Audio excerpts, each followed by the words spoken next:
David Smith had always taken immense pride in his home. At 34, he spent countless hours working as a mechanic, yet he never failed to dedicate his weekends to maintaining his yard. His humble house, with its neatly trimmed hedges and vibrant flower beds, stood as a testament to his dedication and sharp attention to detail. Not long ago, David decided it was time to elevate his lawn care routine, so he treated himself to a brand new riding lawn mower from Home Depot. It was a bit of a splurge, sure, but he figured it would ultimately save him both time and effort. The morning he unboxed the mower, he felt a rush of excitement, just like a kid on Christmas morning. He carefully read through the manual, filled up the gas tank, and even gave the machine a quick polish. As he settled onto the seat for the first time, gripping the steering wheel, a satisfied grin spread across his face. This is going to make life so much easier, he thought. However, David's excitement was about to face a challenge. His next-door neighbor, Karen, a middle-aged woman infamous for stirring up drama, was already a known troublemaker. Often dressed in outfits more suited for someone half her age, she had a knack for meddling in other people's business.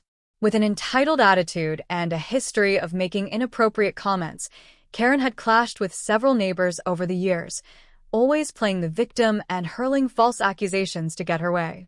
As David fired up the mower and began cutting his grass, the familiar hum of the engine filled the air. It was the usual sound of a riding mower, nothing out of the ordinary. But within minutes, Karen's front door flew open. She stormed out, her face twisted in anger.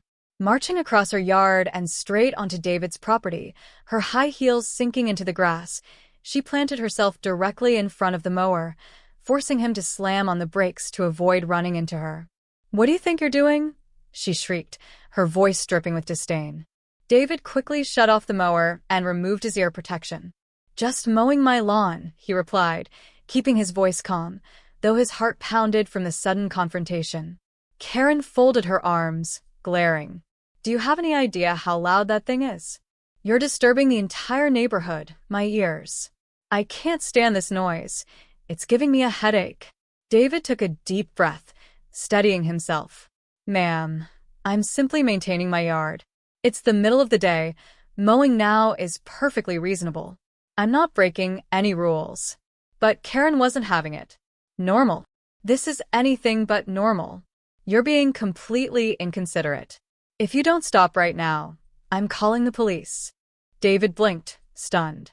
"You're seriously calling the cops over this?" he asked, his tone filled with disbelief. With a smug smirk, Karen seemed to revel in the perceived power she held. "You'll see what happens when you mess with me," she declared. Realizing that reasoning with her was pointless, David chose to stand his ground and wait for the police. He knew he hadn't done anything wrong. But as he stood there, the weight of the situation settled in. This wasn't just about mowing the lawn. It was about confronting someone who thought they could bully him because of who he was. Within minutes, a police cruiser pulled up to the curb, lights flashing. Two officers stepped out, their expressions neutral as they approached. Without hesitation, Karen launched into her well-rehearsed act, her voice trembling with feigned distress. "Oh, thank goodness you're here," she cried, clutching her chest dramatically. "This man has been terrorizing me with that awful machine. He's disturbing the peace, endangering my health. I demand you arrest him." The officers turned to David, who stood calmly beside his mower. One of them spoke in a professional but neutral tone. "Sir, can you explain what's going on here?" David gave a steady nod. "Of course, officers. I was just mowing my lawn like I do every weekend. I recently got this mower, and today's the first time I'm using it. I had no idea I was causing a problem." He gestured toward the mower, still parked neatly on his property. "It's broad daylight. I'm simply taking care of my yard. I never imagined it would be an issue." The officers exchanged a glance before shifting their focus back to Karen, who still looked furious. "Ma'am, is there anything else you'd like to add?" one of them asked. Karen huffed, her face flushed with anger. "He's lying. He's been doing this for hours and refuses to stop. I can't take it anymore." The officers glanced at each other again, clearly unimpressed by her exaggerated claims. One of them stepped over to inspect the mower briefly. "This is a standard riding mower," he noted. "It's not unusually loud, and it's completely legal to use during daylight hours." Karen's eyes widened in disbelief. But he's still disturbing me. Doesn't. That has to count for something, right?" Karen snapped, hoping for sympathy. The second officer shook his head. "Ma'am, mowing the lawn during the day isn't a crime. If the noise bothers you, perhaps you should consider closing your windows or using earplugs." Karen opened and closed her mouth like a fish out of water, struggling to come up with a response. The officers turned back to David. "You're free to finish up, but try to keep it quick, okay?" one of them said. David nodded, the relief evident in his expression. "Thank you, officers. I'll be done soon." As the police cruisers drove away, Karen's frustration reached a boiling point. She spun toward David, her face contorted with rage.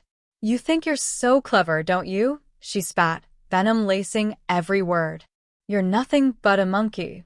You're beneath me. If you ever mow this lawn again, I'll make sure you regret it." David froze, stunned by the overt racism. For a moment, he considered responding, but he knew better than to fuel her hatred. Instead, he simply climbed back onto his mower, restarted it, and continued his work, refusing to let her get the last word. Later that evening, as he sat in his living room, the encounter replayed in his mind. Karen's hateful words echoed, leaving behind a deep sense of injustice. Even though he had done nothing wrong, her threats and insults had left him unsettled. But he wasn't about to let this go. Determined to protect himself, David decided to dig into Karen's background.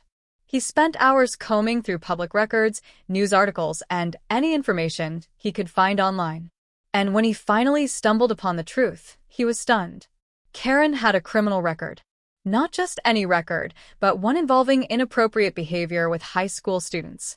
She had been officially labeled a predator and had even served time for her offenses. David's eyes widened as he read through the details, realizing just how dangerous she truly was. Without hesitation, he printed copies of her charges and convictions, filing them away neatly.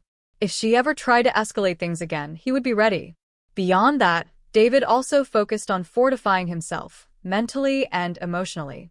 He knew another confrontation was inevitable, and he refused to back down. He practiced keeping his composure under pressure, reminding himself that he had every right to care for his own property.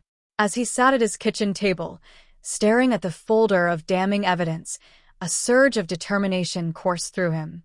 He wasn't going to let Karen intimidate him any longer. The next time she tried to bully him, he'd be ready to fight back. Not with anger, but with the truth.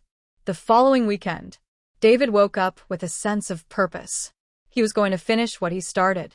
Anticipating another showdown with Karen, he braced himself as he fired up the riding lawn mower and began cutting the grass.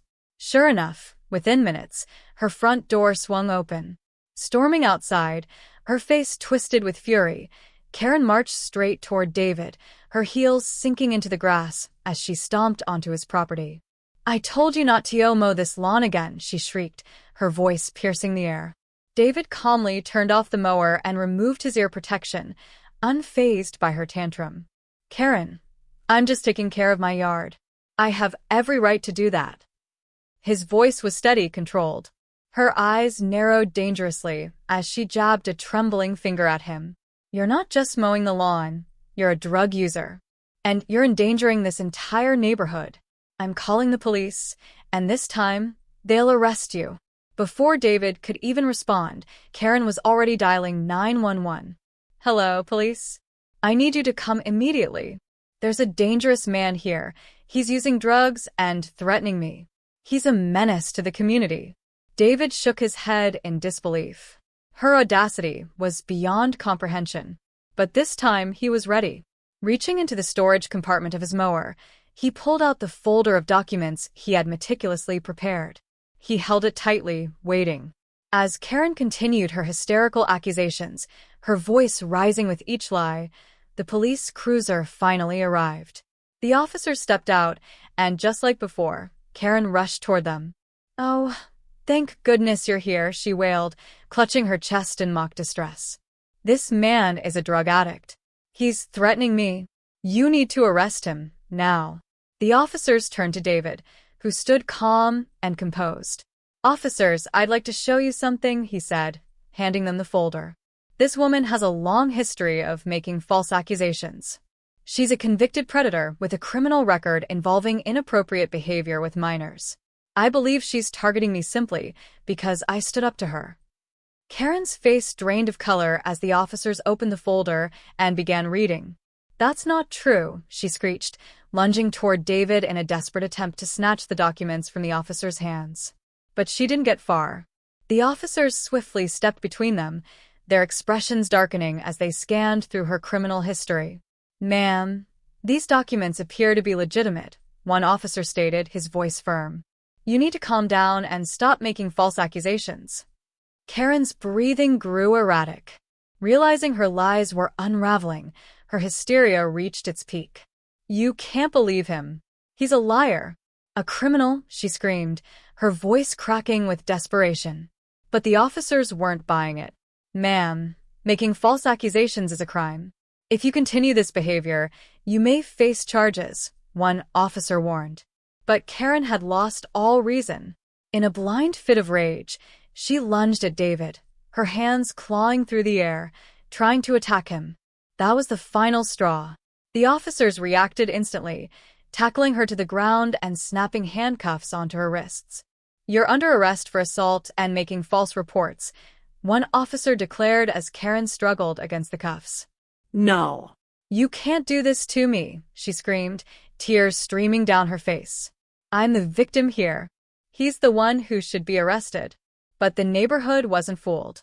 As Karen was led toward the police cruiser, the gathered neighbors erupted into applause. Good riddance, someone shouted. We've been waiting for this day, another cheered. David watched as the cruiser pulled away, a deep sense of relief washing over him. Finally, justice. With a quiet smile, he climbed back onto his mower and finished cutting his lawn, the hum of the engine now a comforting sound rather than a source of stress. That evening, as the sun set, David joined his neighbors for an impromptu celebration. Laughter filled the air as they recounted Karen's reign of terror, grateful that her toxic behavior had finally come to an end. Standing in his driveway, gazing at his neatly trimmed yard, David felt a quiet sense of pride. He had stood his ground. He had fought back, not with anger, but with dignity, intelligence, and the undeniable power of truth. Karen's era of intimidation was over, and the neighborhood could finally breathe easy. The night ended with laughter echoing down the streets, a celebration of a new beginning.